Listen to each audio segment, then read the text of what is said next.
Morocco was my first solo trip and I've tried a bunch of different experiences across the country. In this video, I'm sharing 7 things you have to do in Morocco. And number 1, it's really gonna surprise you. Now let's roll the tape.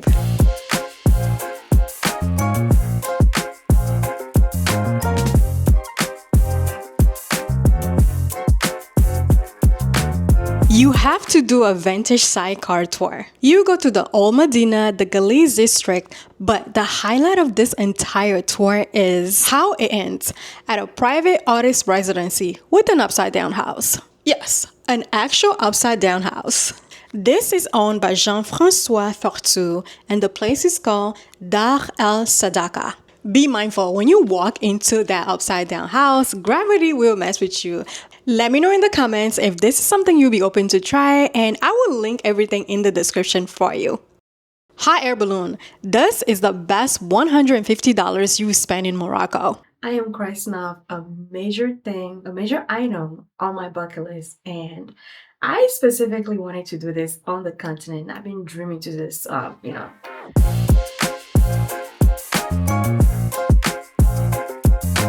Now, I did mine at sunrise and the views of the Atlas Mountains were just unreal. Here's a quick tip. This is a weather-based activity and it can get canceled. I actually did experience that, but within an hour and a half, when everything calmed down, we were able to go up and I crossed this off my bucket list. Next, we got Moroccan cooking class in the desert. This is one of the best local experiences you can get in Morocco, and this usually ranges from $30 to $60. I did mine in the Agafay Desert, and I also spent 2 full days out here. Now, I'm gonna link in the description where exactly I stayed at. The class itself was about 2 hours, and because I booked my stay during a weekday, I was the only person there, and I'm not complaining about it. I was really happy just to have the entire team around and just have an amazing experience, to be honest. Baby, I don't know where they got this chef from, but nothing come close to her cooking. Nothing even compares to her cooking. Hands down, this was the best couscous tagine that I've had in Morocco. Whatever they're gonna teach me today, I'm looking forward to learning it, and I might just steal that recipe. Now, I did wish I could steal her recipe, but I couldn't even, so I tried. And to end the night, I got serenaded with Berber music. I hope I'm saying that right. The owner ended up surprising me with this. Quick tip, if you are staying in the Agafay at the camp, book directly through them. Or if you're taking a day trip to the Agafay, also book directly through that camp you're gonna spend the whole day at. You will get a better rate through them. Y'all, don't skip the day trips when you are in Morocco. If you're staying in Marrakech, here are some few good ones. I did 2 day trips, one to Essaouira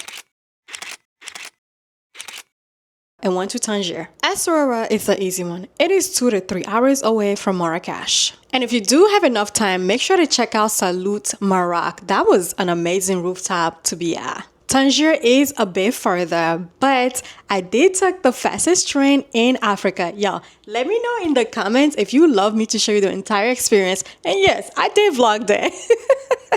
Now, this was the first place where I felt super calm. Like, nobody was chasing after me to buy anything in the Medina. Yeah, I was happy about that. And I was very calm. I walked at my own pace. And it was a different side of Morocco. Now, I specifically went to Tangier because I wanted to experience the fly the dress photo shoot. Now, it was raining, so I didn't really get the chance to explore the city. But the lady that I booked with, she's amazing. I'm going to link her information in the description for you guys. She also shares best things to do in Tangier, so I highly recommend her.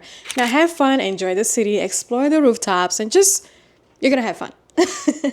Camel ride in the Agafay Desert. Please make sure to do this in the Agafay Desert and not in the city of Marrakech. Here's why. If you do the Camel ride inside the Palmeret area in Marrakech, it's boring. You won't get the full experience. So I highly suggest going to the Agafay. You have the view of the Atlas Mountain, and it's just really an surreal place to be at. You're not going to get the same experience in the city. You're going to be surrounded by cars. You're not going to get it. So skip it. But if you don't want to listen to me, switch yourself. You compare Ben Youssef Madrasa with Al Badi Palace. They're actually very close to each other.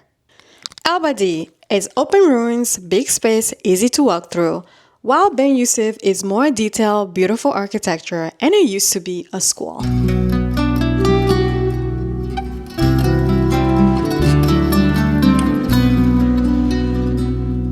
This opens from 9 a.m. to 5 p.m. I do strongly recommend that you get here as early as you can because the line to get in, it's outrageous. This costs about 100 dirhams, Morocco dirhams. I will put that in the description for you. I do not know how much that translates to right now.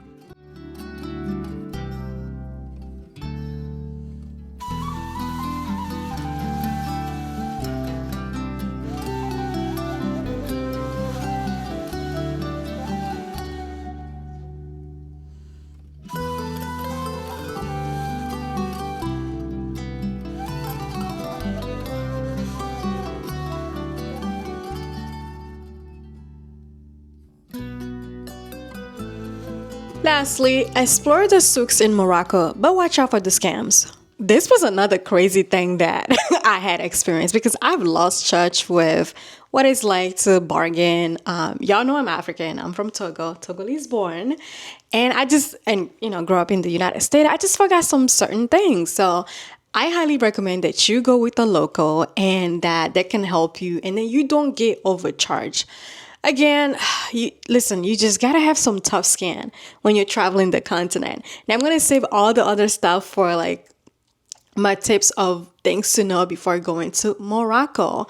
And that's it for this one. Just experience it. Open yourself, be mindful.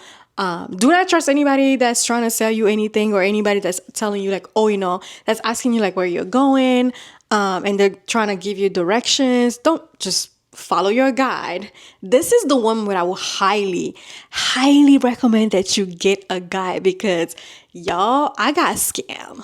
Like I got scammed some few times and that was not funny, but we're going to save that for another time. Don't forget to drop all your questions in the comments and I'll be answering them. Until then, happy travels.